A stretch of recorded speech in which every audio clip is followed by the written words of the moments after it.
কথায় আছে, যা তোমার ভাগ্যে আছে তা যদি পাহাড়ের মাঝখানেও থাকে তবুও তোমার কাছে পৌঁছে যাবে, আর যা তোমার ভাগ্য নেই তা যদি দু ঠোঁটের মাঝখানেও থাকে তবুও তোমার কাছে কখনোই পৌঁছাবে না।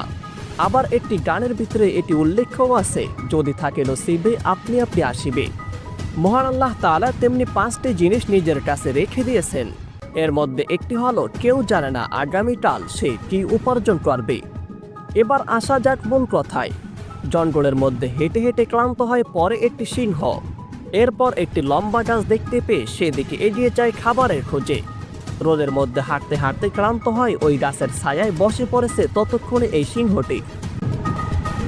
এ সময় গাছ থেকে ভারী একটি কিছু এই সিংহর ঠিক পিছনেই পড়ে। সাথে সাথে সিংহটি উঠে সেখানে এগিয়ে যায়। সে লক্ষ্য করে দেখতে পায় একটি আস্ত হরিণ সেখানেই পড়ে রয়েছে।